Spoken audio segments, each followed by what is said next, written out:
Hello students, welcome to Shivan concepts. ఇవాల్టి క్లాస్లో మనము ఇండియన్ హిస్టరీ భారత చరిత్రలో హుమయూను మొఘల్ చక్రవర్తిగా ఉన్నప్పుడు ఒక పెద్ద యుద్ధం చేశాడు. ఈ యుద్ధంలో అతను ఓడిపోయి మొఘల్ సామ్రాజ్యం మొత్తం కూడా ఈ యొక్క షేర్ షాకి ఇచ్చేశాడనమాట. అంటే షేర్ షా సూరి గెలిచాడు ఇక్కడ. అసలు ఆ యుద్ధంలో ఏం జరిగింది, ఎగ్జామ్ పాయింట్ ఆఫ్ వ్యూలో మనకి ఎలాంటి పాయింట్స్ అనేది క్రూషియల్. సో అవన్నీ కూడా ఇప్పుడు మనమైతే డిస్కస్ చేసుకుందాము. ఆ యుద్ధం పేరే కనౌజు లేదా బిల్గ్రామ్ యుద్ధం అని చెప్పేసి పిలుస్తారనమాట. సో కాబట్టి ఆ యుద్ధం పేరు వచ్చేసి ఏంటంటే బ్యాటిల్ ఆఫ్ కనౌజ్ అనమాట. Battle of Kannauj. So battle of Kannauj. So battle of Kannauj అంటారు, లేదా బిల్గ్రామ్ అని కూడా పిలుస్తారు. సో బ్యాటిల్ ఆఫ్ బిల్గ్రామ్ అన్న కనౌజ్ అన్న ఒకటే అనమాట. ఇది ఎప్పుడు జరిగిందంటే 1540లో. సో మనకి 1540వ సంవత్సరంలో ఈ బ్యాటిల్ ఆఫ్ కనౌజు లేదా బిల్గ్రామ్ యుద్ధం అనేది జరిగిందనమాట. సో కాబట్టి ఇప్పుడు మనం ఈ యుద్ధం గురించి అయితే డిస్కస్ చేసుకుందాం. కాబట్టి దీన్ని ఏమంటారంటే కనౌజు యుద్ధం అంటారు. కనౌజు యుద్ధం. సో కనౌజు యుద్ధం అంటే కనౌజ్ అనే ప్రాంతంలో జరిగిందని చెప్పేసి ప్రధానంగా బిల్గ్రామ్. సో అసలు ఏం జరిగింది, ఈ కనౌజు యుద్ధం అనేది ఎవరెవరికి మధ్య జరిగింది, అసలు ఏం జరిగింది అనేది ముందు మనకైతే కొంత తెలియాలన్నమాట. ఈ యుద్ధానికంటే ముందు ఒక యుద్ధం జరుగుతుంది, అదే బ్యాటిల్ ఆఫ్ చౌసా. చౌసా యుద్ధం అని చెప్పేసి మొఘల్ చక్రవర్తి అయినటువంటి ఎవరికి, ఈ యొక్క ఆ హుమయూన్కి అలానే షేర్ షా సూరికి మధ్య బ్యాటిల్ ఆఫ్ చౌసా అని జరుగుతుంది. కాబట్టి ఆ యుద్ధం పేరు వచ్చేసి చౌసా యుద్ధం. చౌసా యుద్ధం అనమాట. సో ఈ యుద్ధం వచ్చేసి 1539లో జరిగింది. కాబట్టి ఎప్పుడు జరిగింది, 1539లో ఈ చౌసా యుద్ధం జరిగిందనమాట. ఈ చౌసా యుద్ధంలో కూడా ఎవరెవరు జరిగిందంటే ఒకవైపు హుమయూను. సో హుమయూను ఒకవైపు వచ్చేసి హుమయూను. సో ఇంకో వైపు ఎవరున్నారంట, షేర్ షా సూరి. షేర్ షా సూరి, ఆఫ్ఘన్ పాల్గొనేటువంటి షేర్ షా సూరి ఎవరంట, షేర్ షా సూరి. ఈ వైపు షేర్ షా సూరి, ఈ వైపు వచ్చేసి మొఘల్ చక్రవర్తి అయినటువంటి హుమయూన్. ఎవరంట, హుమయూన్. సో వీళ్ళిద్దరి మధ్య చౌసా యుద్ధం జరిగింది. మొట్టమొదటిసారిగా మొఘల్ చక్రవర్తి అయినటువంటి ఈ హుమయూన్కి అలానే ఆఫ్ఘన్ పాలకుడైనటువంటి బీహారు పరివాహక ప్రాంతాన్ని పరిపాలించే షేర్ షా సూరికి మధ్య ఈ చౌసా యుద్ధం అనేది ఎప్పుడు జరిగిందంటే 1539లో జరిగిందనమాట. ఈ చౌసా యుద్ధంలో హుమయూన్ ఓడిపోయాడు. చూడండి, అంత పెద్ద మొఘల్ చక్రవర్తి అయినటువంటి హుమయూన్ ఓడిపోయాడు. సో హుమయూన్ ఓడిపోతాడు ఎప్పుడు, ఈ చౌసా యుద్ధంలో. దీంతో కొన్ని ప్రాంతాలను కోల్పోయాడు అనమాట. హుమయూన్ కొన్ని ప్రాంతాలను కోల్పోతాడు. ఇంత పెద్ద మొఘల్ చక్రవర్తి అయినటువంటి హుమయూన్ ఓడిపోవడంతో అతను దాన్ని తీవ్రమైనటువంటి అవమానంగా తీసుకుని ఆయన కర్మనస అని ఒక నదిలో దూకాడు. అప్పట్లో కర్మనస అంటే గంగా నది అనమాట. మీకు తెలుసో లేదో, హుమయూన్ ఆ అవమానాన్ని భరించలేక గంగా నదిలో దూకేశాడు. సో దూకేసి చనిపోబోతూ ఉంటే అతను ఒక జనరల్ అనమాట, ఆర్మీ జనరల్ అయినటువంటి నిజాం షా అనే అతను కాపాడాడు హుమయూన్ని. అంటే అంతే కదా, అంత పెద్ద గొప్ప చక్రవర్తి అయినటువంటి హుమయూను ఇలా దారుణంగా ఒక చిన్న పాలకొడితో ఓడిపోవడంతో అవమానంతోనే నదిలో దూకేశాడు, గంగా నదిలో. దాంతో అతను జనరల్ కాపాడుతాడు. అర్థమైందా? ఇలా కొన్ని ప్రాంతాలను కోల్పోయాడు ఎవరు, హుమయూను. కాబట్టి చౌసా యుద్ధంతోనే కొన్ని ప్రాంతాలను కోల్పోయాడు. ఇప్పుడు మళ్ళీ షేర్ షా సూరి ఒక పెద్ద యుద్ధం చేశాడు. ఆ యుద్ధమే ఏంటి, ఈ యొక్క కనౌజ్ యుద్ధం అనమాట. ఇది 1540లో జరుగుతుంది. చౌసా యుద్ధం తర్వాత 1 ఇయర్కి ఈ 1540లో ఈ యుద్ధం అయితే జరిగిందనమాట. సో ఇది కూడా చాలా పెద్ద యుద్ధం. ఇది కూడా చాలా పెద్ద యుద్ధం అనమాట. సో యుద్ధం అంటే మనకి ఈ చౌసా యుద్ధంలో ఆల్రెడీ 1539లో జరిగిన చౌసా యుద్ధంలో హుమయూన్ ఓడిపోయాడు, షేర్ షా సూరి గెలిచాడు. గెలవడమే కాకుండా ఇక్కడ బెంగాల్ మరియు బీహార్ ప్రాంతాన్ని తన కంట్రోల్లో పెట్టుకున్నాడు. ఎవరు, ఈ యొక్క షేర్ షా సూరి. సో బెంగాల్ బీహార్ ప్రాంతాలు ఇప్పుడు ఎవరి కంట్రోల్లో ఉన్నాయంటే షేర్ షా సూరి కంట్రోల్లో ఉన్నాయి. ఇప్పుడు మళ్ళీ కొత్త యుద్ధాన్ని మొదలుపెట్టాడు షేర్ షా సూరి. పెద్ద సైన్యాన్ని, శక్తివంతమైన సైన్యాన్ని ఏర్పరచుకున్నాడు. ఇప్పుడు మళ్ళీ హుమయూన్ మీద దాడి చేశాడు. ఇప్పుడు ఈ కనౌజ్ దగ్గర ఒక బేకరీ యుద్ధం జరుగుతుంది. ఈసారి హుమయూన్ సైన్యం అయితే చావో రేవో అన్నట్టుగా మొఘల్ సైన్యం అనేది పోరాడుతుందన్నమాట. అయినప్పటికీ కూడా మొఘల్ సైన్యం అంత పెద్ద పోరులో సో వాళ్ళ శక్తి సామర్థ్యాలు అన్నీ కనబరిచినప్పటికి కూడా షేర్ షా సూరి సైన్యం చాలా ధైర్యంగా ఎదుర్కొంటుంది. ఎందుకు, షేర్ షా సూరి తన సైన్యాన్ని ఆ విధంగా మోటివేట్ చేస్తాడు. ప్రతి ఒక్క సైనికుడికి షేర్ షా సూరి గౌరవం ఇచ్చాడు. గౌరవం ఇవ్వే కాకుండా ఆయన ఆఫ్ఘన్ అంటే యుద్ధాల్లో ఆరితేరినటువంటి దిట్ట షేర్ షా సూరి.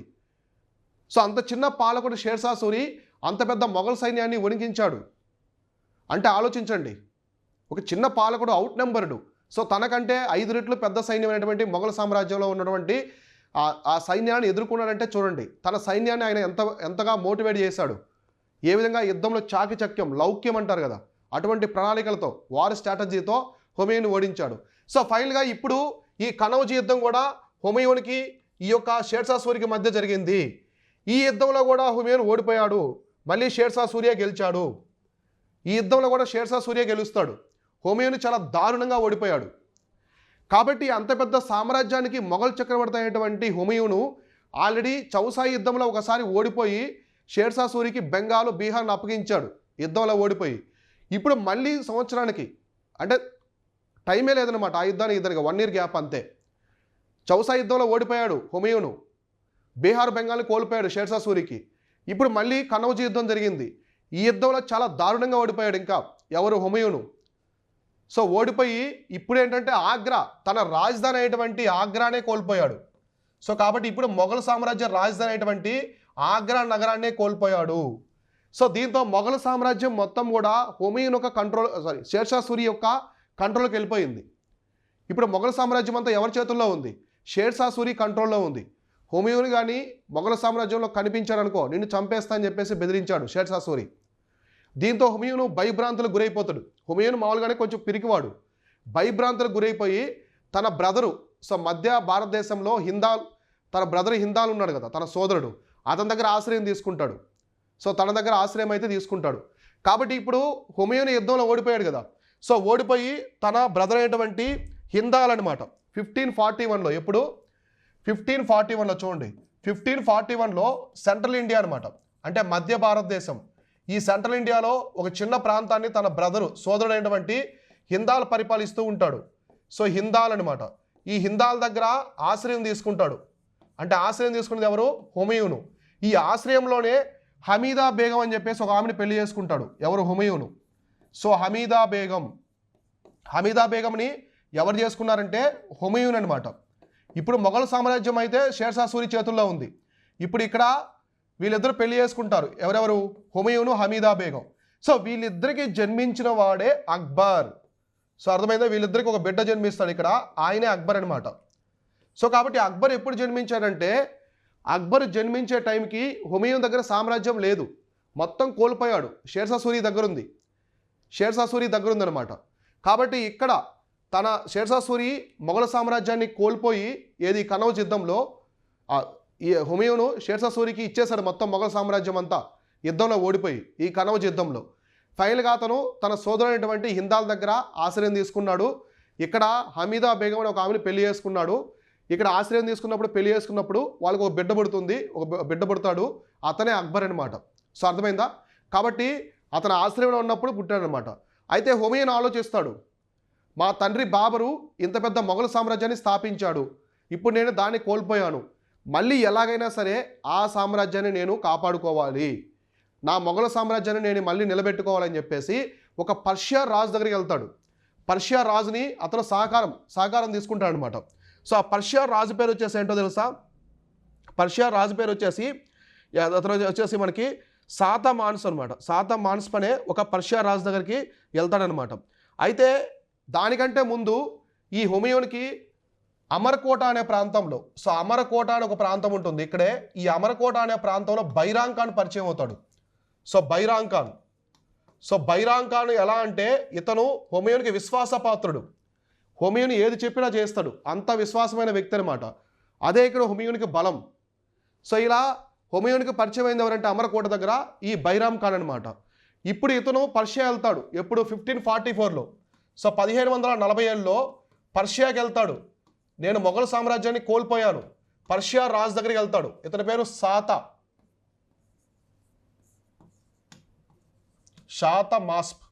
షాతమాస్ప్ అనే ఆయన పర్షియా రాజు అనమాట అప్పుడు. సో ఈ యొక్క పర్షియా రాజు దగ్గరికి వెళ్ళి, నాకు సహాయం చేయండి, నేను ఒక పెద్ద సామ్రాజ్యానికి చక్రవర్తిని, ఇప్పుడు ఆ సామ్రాజ్యం మొత్తం కోల్పోయాను, నాకు సహాయం చేస్తే మళ్ళీ నా రాజ్యాన్ని నేను కాపాడుకుంటానని చెప్పేసి హుమయూను పర్షియా ప్రాంతానికి వెళ్తాడు. సో అర్థమైందా, పర్షియా ప్రాంతానికి అయితే వెళ్తాడనమాట. సో ఇక్కడ షాతమార్ సహాయంతో హుమయూను తర్వాత మళ్ళీ వస్తాడు. సో మళ్ళీ వచ్చి ఈసారి కాబుల్, కాందహారు, లాహోర్ ప్రాంతాలని ఆక్రమించుకుంటాడు. కాబట్టి ఇప్పుడు హుమయూన్ ఒక పెద్ద సైన్యాన్ని ఏర్పాటు చేసుకుంటాడు పర్షియాలో. అంటే ఈ పర్షియా రాజు అయినటువంటి షాతమాస్పు కొంత సైన్యాన్ని ఇస్తాడు ఎవరికి? హుమయూన్కి. ఇప్పుడు హుమయూన్ ఆ సైన్యంతో ఒక పెద్ద యుద్ధం చేసి కొన్ని ప్రాంతాలని మొదటగా ఆక్రమించుకుంటాడు. ఆ ప్రాంతాలే 1544లో ఈ టైంలోనే మనకి ఈ టైంలో కాబుల్, కాందహార్ ఇప్పుడు ఆఫ్ఘనిస్తాన్ ఉన్నటువంటి కాబుల్, కాందహార్ని ఆక్రమించుకుంటాడు. మళ్ళీ 1545లో లాహోర్, సో లాహోర్ను కూడా ఆక్రమించుకుంటాడు. ఇవన్నీ మొఘల్ సామ్రాజ్యంలో ఉన్నాయి. సో ఇలా కొన్ని ప్రాంతాలను ఆక్రమించుకుంటూ వస్తాడనమాట. కొన్ని ప్రాంతాలను ఇలా ఆక్రమించుకుంటూ తను మొఘల్ సామ్రాజ్యంలో కొంత ఆక్రమించుకుంటూ వస్తాడు. సో అర్థమైందా? మళ్ళీ మనకి మచ్చివారా యుద్ధం జరుగుతుంది. సో మచ్చివారా యుద్ధం అనేది జరుగుతుందన్నమాట.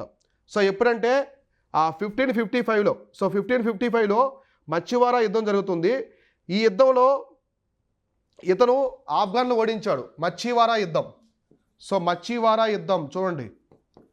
సో మచ్చివారా యుద్ధం ఎప్పుడు జరిగింది? ఈ మచ్చివారా యుద్ధం అనేది 1555లో జరుగుతుంది. ఈ 1555లో మళ్ళీ మొఘల్ సామ్రాజ్యాన్ని స్థాపించుకుంటాడు. మొఘల్ సామ్రాజ్యానికి పునఃప్రతిష్ఠ చేస్తాడనమాట. ఎవరు? ఈ యొక్క హుమయూను. అంటే ఆఫ్ఘన్లో ఓడించాడు. ఇప్పుడు షేర్షా సూరి ఉండడు, సికిందర్ సూరి ఉంటాడు వాళ్ళ కుమారుడైనటువంటి. కాబట్టి ఇప్పుడు వాళ్ళని ఓడించి మళ్ళీ మొఘల్ సామ్రాజ్యాన్ని కొంత భాగాన్ని అయితే ఆక్రమించుకుంటాడు. ఇంకా కొంత భాగం ఉంటుంది, దాన్ని రెండో పానిపట్టి యుద్ధంలో అక్బర్ ఆక్రమించుకొని మొఘల్ సామ్రాజ్యం మొత్తం మళ్ళీ కలుపుకుంటారనమాట.